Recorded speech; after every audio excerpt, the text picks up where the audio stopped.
Hello and welcome to a different video. Today I'll be showing you an unboxing of a Massimo MB200. Stay tuned.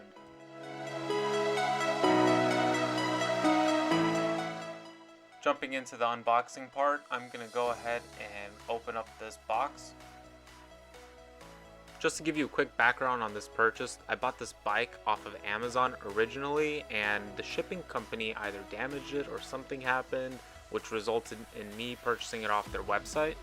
And I don't know how that happened, because when I was opening it and I saw this steel cage surrounding it, it didn't make any sense to me how it could have damaged the bike.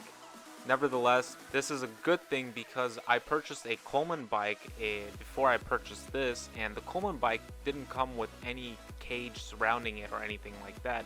It came in a cardboard box with a wooden crate on the bottom of it, and that was it. That one was a little bit more user friendly to open up. This one you had to undo all the bolts and nuts that were holding the cage together, but I mean, hey, it's perfect for shipping. Not to mention, when you ship with Massimo themselves, they will give you all the products you need to get this bike running, minus the petrol needed to power up the engine. Looking into the little compartment here, which I think is absolutely amazing. This one's a little bit damaged, but I'm not really worried about it.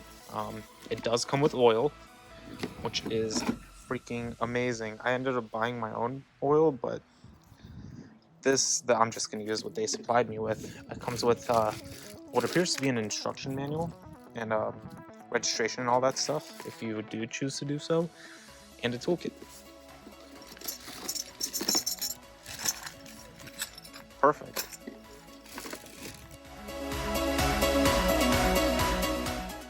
Now I'm going to go ahead and cut these zip ties off so we can unbolt the cage and get to working on the mini bike.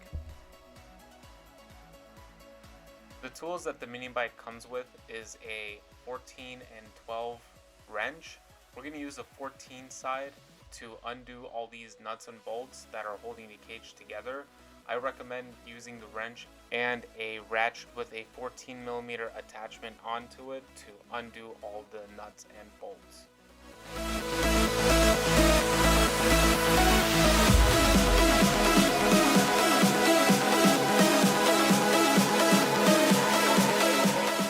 After 5 minutes of just wrenching on this cage, I ended up removing all the nuts and bolts. Now I'm going to go ahead and try to cut open the zip ties to get the handlebars out to put that together onto the bike.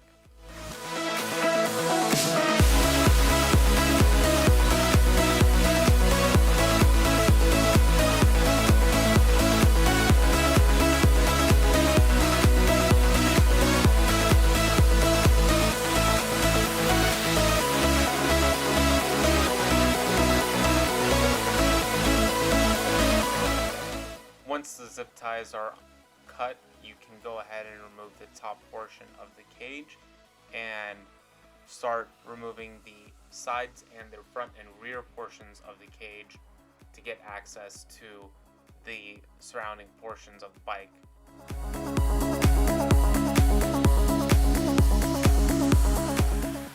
Now that that's done, it's time to move on to installing the handlebars. So this little baggie in my hand has all the screws and the brackets needed to mount the handlebars in place securely.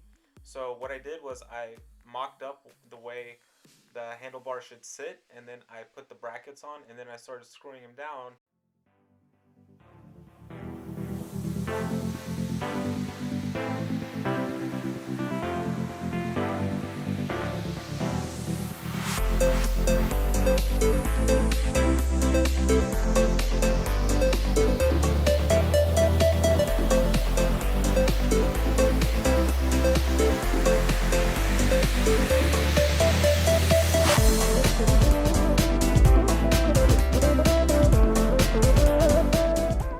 Once everything was screwed down, I screwed it down tight enough, just enough for me to barely move the handlebars to a position in which I felt comfortable in.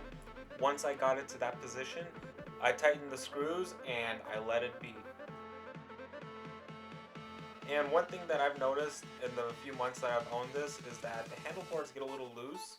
If you don't tighten it down hard enough. So I had to readjust it once and tighten it down again, and I haven't had any problems since. Once you're done adjusting the handlebars, it's time to adjust the headlight. From factory, the headlight points down, so we have to undo this single nut is 8mm on the wrench. Undo that, lift it up, and tighten it back down, and it should point straight ahead. Under this front fender, we undo these two nuts, and that should release under it will be the rear fender, so that'll come out once these nuts are undone. Once you've taken out the front fender, put it back in, tighten it up, and let it sit. Once you have taken the front fender out and you've got the rear fender sitting under it out as well, it's time to put the front fender back in, bolt that in the way you saw it.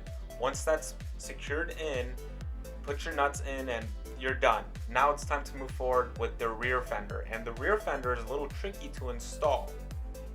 So this clip that I put in slow motion, if you take a look at it when you're installing it, set your bolt and your washers up exactly like this, squeeze that fender and try to sandwich it in between those two brackets sitting under the seat.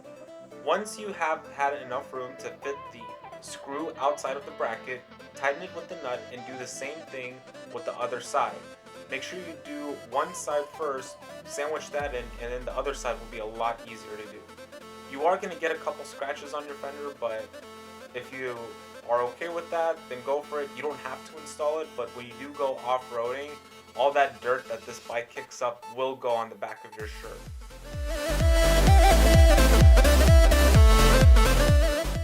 Once you have installed the rear fender, you're basically done. Just tighten up your brakes one last time, make sure that they're working nice and good. Now it's time to fill the bike up with fluids, and please use a funnel, because if you don't, the oil is going to spill all over the ground and you're going to have to clean it up. Once you have filled the engine up with oil, it's time to inflate the tires. These tires go up to 5 psi, so I filled them up to 5 psi, and then I filled the gas tank with 91 octane. You can use unleaded fuel, that's fine too, but this is what I had in the house and I used that at the time. And able to crank the engine, turn the choke on and the fuel on, pull it, it should start. Right now I don't have the choke on and I'm trying to turn it on, but now you see I turned it on and it starts right up. And after 6 months of owning the mini bike, I have enjoyed every moment I've been riding it. I took off the rear fender, I took off all the stickers you see that it came with. I also took off the muffler and the intake cover because I didn't really need it. And I've been riding the bike like this for a couple months, and I really like the noise it makes at idle. It's spitting out flames, which is pretty cool. So I hope you guys enjoyed the video. If you did, please leave a like, comment, subscribe. I will have more SL55 content coming soon. And as far as the mini bike goes, I kind of broke the lever to crank the motor, so I'm going to be swapping that out with a Predator engine. So stay tuned, you're not going to want to miss me swapping out the engine on this mini bike for either a Predator motor or maybe even an electric motor. I don't know. We'll see. Take care.